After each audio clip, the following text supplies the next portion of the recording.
આ તમને એક ચાર્ટ દેખાડવા માંગુ છું. આ ચાર્ટ શેનો છે?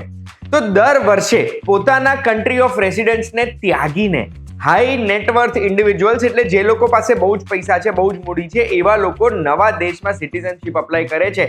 આ ચાર્ટ એનો આંકડો બતાવે છે. આમાં 2020-21ને છોડીને બીજા દરેક વર્ષમાં આ આંકડો વધી જ રહ્યો છે.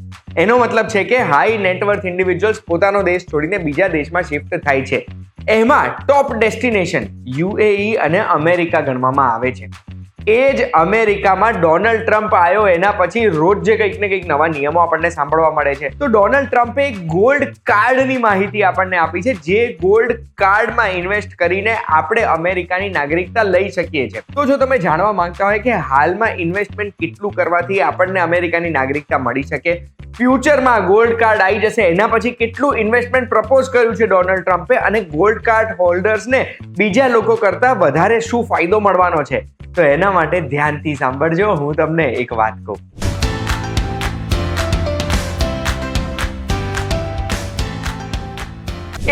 આપનું સ્વાગત છે. મારું નામ છે ગુંજ ઠક્કર.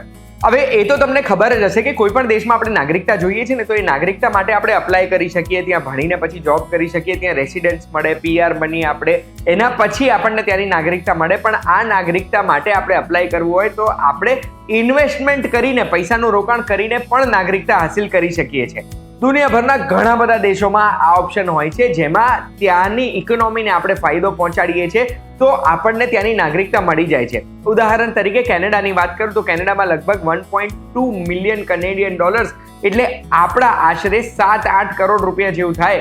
એટલા રૂપિયા જો આપણે રોકાણ કરીએ છીએ ને એના પછી આવનારા 5 વર્ષમાં 3 વર્ષ જો આપણે કેનેડામાં રહીએ છીએ તો પછી આપણને ત્યાંની નાગરિકતા મળી જાય છે. એ જ રીતે અમેરિકામાં પણ એક EB-5 પ્રોગ્રામ ચાલુ છે. આ EB-5 પ્રોગ્રામમાં શું હોય કે અગર આપણે અમેરિકાની નાગરિકતા જોઈએ છે તો અમેરિકામાં આપણે $8 લાખ જો ઇન્વેસ્ટમેન્ટ કરીએ છીએ, એટલે એ પણ લગભગ આજના ભાવ પ્રમાણે 7 કરોડ રૂપિયા થયા. તો એના પછી આપણને પીઆર મળી જાય. પીઆર મળે એટલે આપણે 5 વર્ષ સળંગ અમેરિકામાં રહેવું પડે. આપણે જો રહી લઈએ તો આપણને ત્યાંની નાગરિકતા મળી જાય છે. પણ હવે તમને ખબર છે અમેરિકાની નાગરિકતામાં એક પ્રોબ્લેમ શું છે? અમેરિકામાં કોઈ પણ વ્યક્તિ જો સિટીઝન હોય, ભલે એ સેકન્ડ રેસિડેન્સી એમને ત્યાં આગળ મળી હોય, તો પણ દુનિયાભરમાં એમને ક્યાંય પણ આવક થાય છે, એ આવક ઉપર ટેક્સ લાગે અમેરિકામાં પણ. જે બીજા બધા દેશોમાં નથી હોતો કે જે દેશની આવક એ દેશનો ટેક્સ, એવું હોય છે. પણ અમેરિકામાં આ બીજા દેશની ઇન્કમ ઉપર જે ટેક્સ લાગે છે ને, એ એક બહુ જ મોટી પ્રોબ્લેમ છે. આ પ્રોબ્લેમ સોલ્વ કરશે ડોનાલ્ડ ટ્રમ્પ, જે એમણે રિસન્ટલી ગોલ્ડ કાર્ડ અનાઉન્સ કર્યું એનાથી. ગોલ્ડ કાર્ડ, એમાં જે અત્યારે EB-5માં 8 લાખ રૂપિયાનું રોકાણ કરવાનું હોય છે, એની જગ્યાએ $5 મિલિયન એટલે $50 લાખ ઇન્વેસ્ટ કરવાનું હશે.